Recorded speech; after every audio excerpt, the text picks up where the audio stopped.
let us continue the questions. It's now question number 56. A frictionless piston cylinder based enclosure contains some amount of gas at a pressure of, that is pressure is equal to 400 kilopascal. Then heat is transferred to the gas at constant pressure in a quasi-static process. The piston moves up slowly through a height of 10 centimeter. If the piston has a cross-sectional area of 0.3 meter square, what is the work done by the gas? What is the work done by the gas? Students, work done at constant pressure, that is very important. Work done at constant pressure is nothing but pressure into change in volume. Okay. Now, that is equal to pressure into change in volume is nothing but area into distance. Now, what is the pressure here? 400 kilopascal, 400 into 10 power 3. What is the area? 0.3. What height it is moved? 10 centimeter. It is 10 into 10 power minus 2. Now, let us simplify this. 400 into 0.3 into 10. This is going to be 1200 into 10 power 3, 10 power minus 2 is 10 power 1. Then it is going to be 12,000 joule, and 12,000 joule can be expressed as 12 into 10 cube joule, and 12 into 10 cube joule means work done is equal to 12 kilojoule. It's option B. It's a direct one. In which of process does the internal energy of the system remain constant? It is isothermal. A gas expands 0.25 meter cube at constant pressure 10 power 3 Newton per meter square. The work done is, so very simple, work done is going to be pressure into change in volume. Pressure is 10 power 3, change in volume is 0.25 meter cube. Then it is going to be 10 power 3 is 1000 into 0.25, it is going to be 250 joule. Option B. An ideal gas has volume V0 at 27 degrees Celsius. It is heated at constant pressure so that its volume becomes 2V0. What is the final temperature? At constant pressure, it is changed. Okay. We have constant pressure means we have a Charles law, students. Charles law is volume is directly proportional to temperature. Then I can write V1 by V2 is equal to T1 divided by T2. You know, V1 is V0, V2 is 2V0. T1 is 27 degree. In Kelvin, it has to be 300 because it is in absolute scale. Now it is T2. So V0 and V0 get cancelled. So T2 is going to be 2 times of 300. 2 times of 300 means it is going to be 600 Kelvin. If T2 is 600 Kelvin, in Celsius if you have to write, then T2 is going to be 600 minus 273, which is going to be 327 degree Celsius. Option C. 327 degree Celsius. Option C. Because at constant pressure, volume is directly proportional to temperature. It's Charles law. Next 60. If the temperature of 1 mole of ideal gas is changed from 0 to 100 at constant pressure, the work done in that process is. See, work done expression, and that too at constant pressure. Okay. Students, we have a general expression for work done that's equal to P times of delta V. Okay. But we all know that P times of delta V is also equal to R times of delta T. Then work done is equal to R times of delta T. R is 8.3 and delta T is 0 to 100, that is 100. Then work done is equal to 8.3 into 100 is 10 square joule. This is the formula for work done, that is option C. 8.3 into 10 square joule. Which of the following is a slow process? Isothermal, adiabatic, isobaric, none of the above. It's A. So isothermal process is a very slow process. 62. A container having 1 mole of a gas at a temperature 27 degree has a movable piston which maintains a constant pressure in container of 1 atmosphere.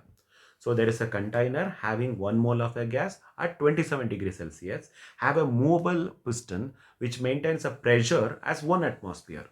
Now the gas is compressed until its temperature becomes 127 degree. What is the work done? Students, very simple. The work done again, it is temperature is 127, means I have a formula for work done which is equal to pressure into change in volume. The same formula I'll be using. But as I said, pressure into change in volume is also equal to R delta T. Correct. If it is R delta T, I would be taking R as 8.3, but Cp for a gas is 7.03 calorie per mole. I don't think you use Cp value here. Better you use R directly as 8.3 because this is not at all required. Into change in temperature, 27 degree, 127 degree. So totally it is going to be 100. So work done is 8.3 into 100 means 831 joule. The nearest value is 831. It is option B.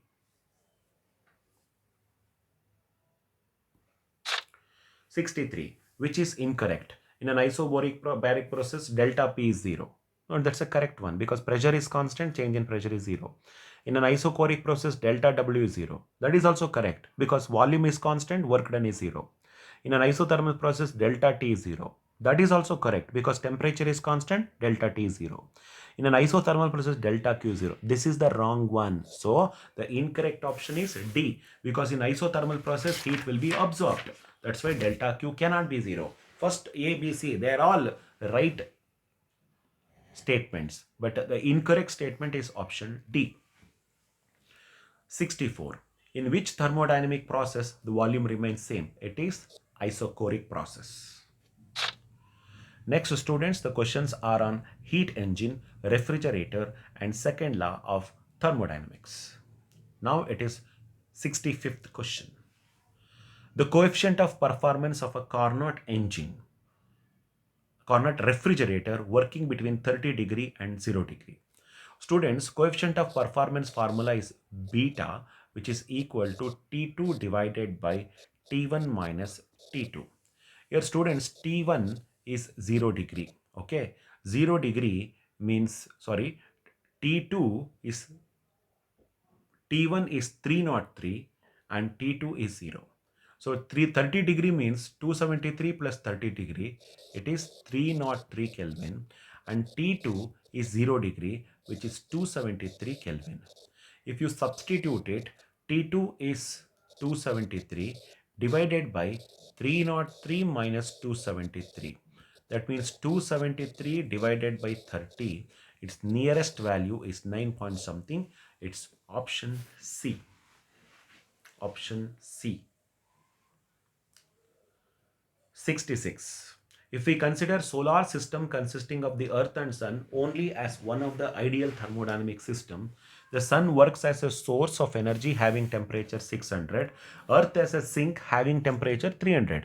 So that means you have to take sun as a source at high temperature 6000, earth as a sink at low temperature 300. Then efficiency of the solar system would be on the basis of exchange of radiations.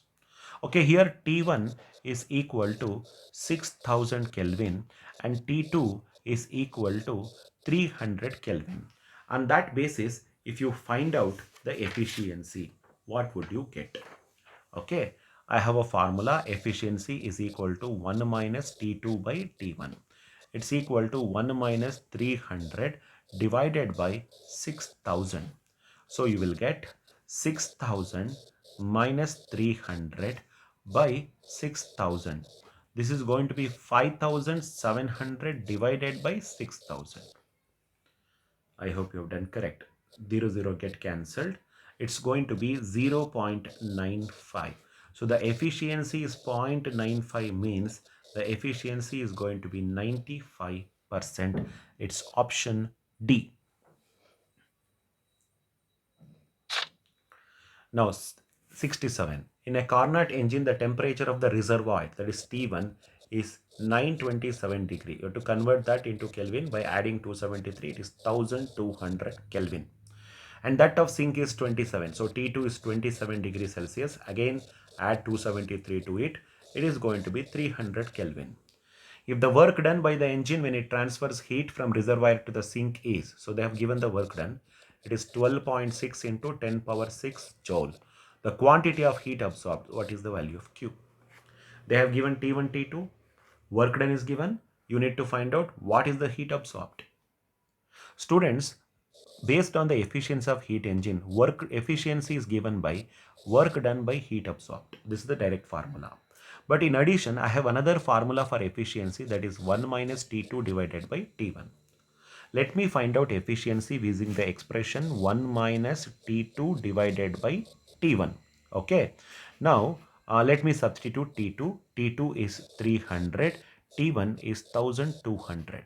Now, this is going to be 1200 minus 300 is 900 by 1200. So, these zeros get cancelled.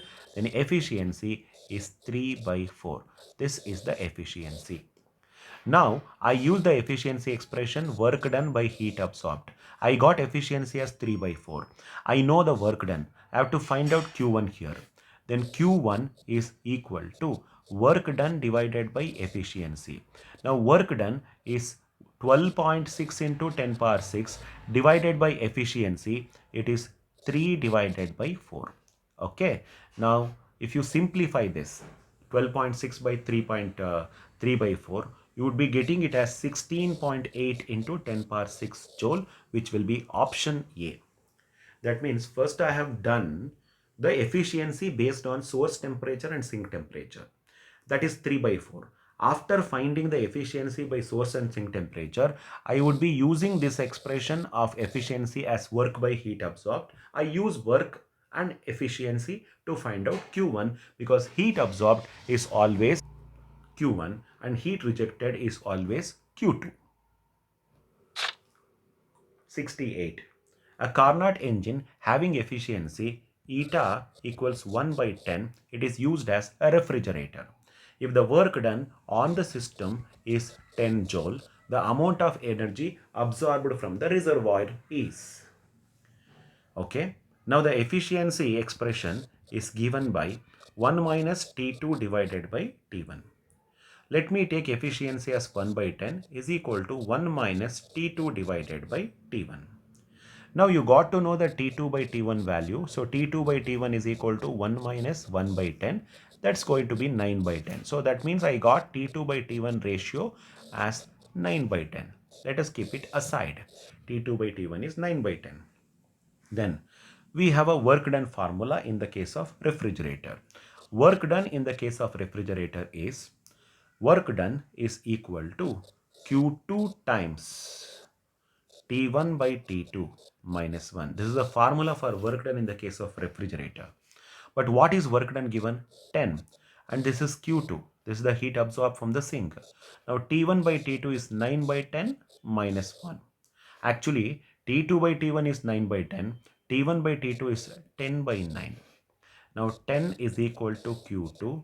10 by 9 minus 1 is 1 by 9. That means Q2 is equal to 9 into 10. It is 90 joule. Option B. Efficiency of Carnot engine is 100% if. Students, we have efficiency formula 1 minus T2 by T1. So this efficiency is equal to 1. That is equal to 100%. If T2 by T1 is 0. That means if T2 is 0 or T1 is infinity. So T2 is 0, T1 infinity means it has to be option B.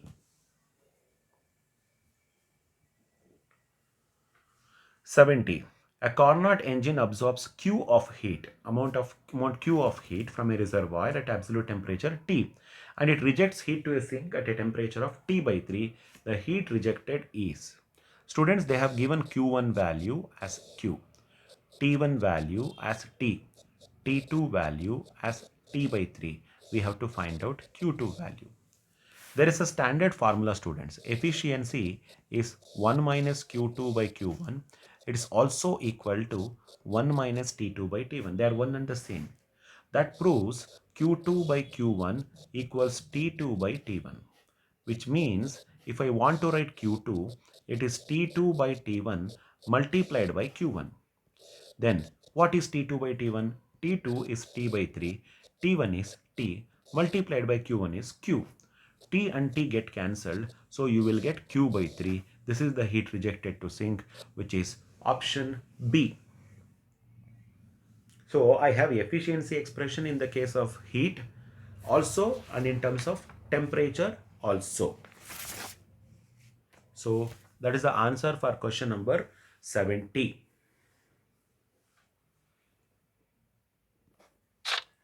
71. The temperature of a reservoir of a Carnot engine operating with efficiency of 70% is 1000 Kelvin. The sink temperature is. So your efficiency is 70%. Source temperature is 1000 Kelvin. Sink temperature you should determine. Now efficiency is 1 minus T2 by T1. Correct.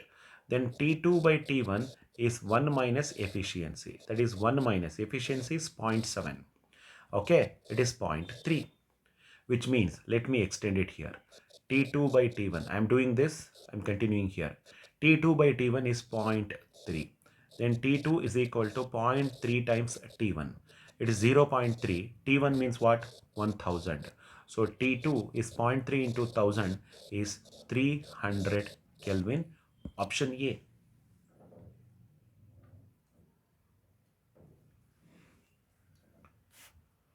Next, students, it is 72nd question. The efficiency of a Carnot engine operating between reservoirs maintained at 27. 27 means T1 is 27 degree. It is 300 Kelvin. T2 is minus 123 degrees Celsius.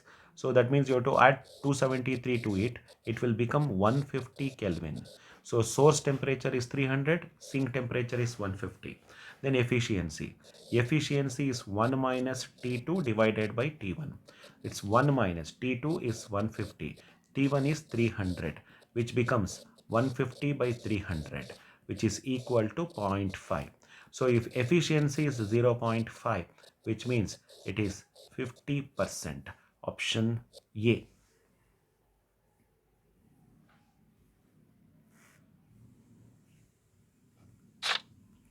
73. A measure of degree of disorder of a system. See, degree of disorder. Imagine, students, there is a gas which consisting of molecules in random motion. They are already in not order. What if you supply heat to them? If you supply heat to any system, the molecules, they absorb energy, they started moving in all possible direction, random way. That means the disorderness of the molecules will increase when you supply the heat. And what is the disorderness here? If you want to measure the amount of disorderness produced in the molecules due to the supply of heat, then the measure of the disorderness or degree of disorderness of a system is known as entropy. And it's very difficult to measure the disorderness, but I can able to find out the change in entropy. The formula for change in entropy is the amount of heat supplied under temperature. Assume you have supplied delta Q amount of heat to a system at a temperature T. The ratio of the heat supplied to a temperature T will be measuring the disorderness or change in disorder. Okay, so the change in disorder or degree of disorderness is nothing but the change in entropy. The delta is indicating change, S is an entropy, then change in entropy will be measured by the heat supplied to the temperature. So it's option D. Actually, students, in your first PUC topics of thermodynamics, you do not have these topics, but if it is a JEE main examination, there will be an additional syllabus also included. But for CET or NEET, you do not have the concept of entropy. Probably enthalpy concept is there in your chemistry, but entropy concept will be there in physics concepts if you go to higher level exams like JEE main and JEE advanced. But as per the CET and NEET concerned, you will not have the topic of entropy in the syllabus. So those students who are writing CET and NEET examination, they need not worry about this concept. But for JEE main, there will be an additional syllabus. So definitely you might have to, you may have to remember that concept of entropy also. 74.